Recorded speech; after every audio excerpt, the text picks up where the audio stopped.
অধিকার কে কাকে দেয়, অধিকার কেড়ে নিতে হয়।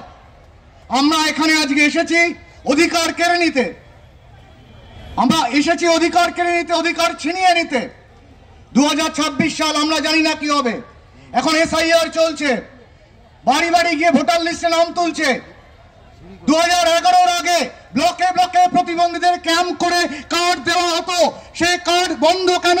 এই জবাব আমরা চাই। হ্যাঁ চাই তো আমরা জবাব। ব্লকে ব্লকে ক্যাম্প আমাদের চালু করতে হবে। ইউডিআইডি কার্ড ব্লকে ব্লকে দেওয়া চালু করতে হবে। ব্লক হাসপাতালে যেতে গেলে যাতায়াত বাবদ 500,000 টাকা খরচা, দালালদের খরচা। 2011-র আগে ব্লকে ব্লকে ক্যাম্প ছিল, সেই ক্যাম্প আমাদের চালু করতে হবে। এই সমাবেশ সেই ডাকি দিচ্ছে।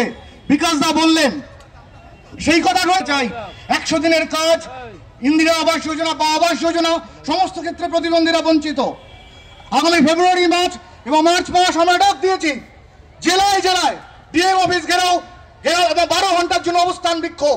হ্যাঁ আমরা কথা দিচ্ছি এই সমাবেশ থেকে, যতক্ষণ না ডিএম সাহেব, এসডিও সাহেব, এসডিপিও সাহেব আপনারা থাকবেন, আমাদের দাবি না মানা হচ্ছে, ততক্ষণ আমরা অবস্থান বিক্ষোভ চালিয়ে যাব, ততক্ষণ আমরা অবস্থান বিক্ষোভ চালিয়ে যাব। এবং একথাও আপনাদের বলতে চাই, আমরা মুখ্যমন্ত্রীকে চিঠি পাঠিয়েছিলাম আজকে সমাবেশে আমরা ডেপুটেশনে একটা টিম যাওয়ার জন্য। আমরা মাননীয় মন্ত্রী শশী বাজাকেও চিঠি পাঠিয়েছিলাম একটা ডেপুটেশন দেওয়ার জন্য।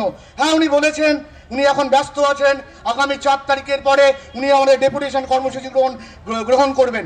আমরা আশাবাদী যে সরকারই থাকুক না কেন, কেন্দ্র রাজ্য হোক, প্রতিবন্ধীদের কথা ন্যায্যভাবে বিবেচনা করবে। না হলে লড়াই আইনি পথে হবে, না হলে লড়াই রাস্তায় নেমে হবে। আর বেশি কথা না বাড়িয়ে সবাইকে আমি ধন্যবাদ জানিয়ে আমার বক্তব্য এখানে শেষ করছি। সেই সঙ্গে ধন্যবাদ জানাই এখানকার যারা পুলিশ প্রশাসন আছেন, ধন্যবাদ জানাই এখানে ভারতীয় সেনাবাহিনীকে, ধন্যবাদ জানাই কলকাতা মিউনিসিপ্যাল কর্পোরেশনকে, ধন্যবাদ জানাই পিপল কমিটিকে, ধন্যবাদ জানাই ট্রাফিক গার্ডকে। আগামী বছর এইখানে আবার আপনাদের সামনে দেখা হবে। আচ্ছা, আন্দোলন আমাদের চলতে থাকবে। এই রেস আন্দোলনের ডাক দিয়ে আমাদের ফেব্রুয়ারি মার্চ মাসে ডিএম অফিসের ঘেরাওয়ের আবার ডাক দিয়ে আমি আমার কথা শেষ করলাম। নমস্কার।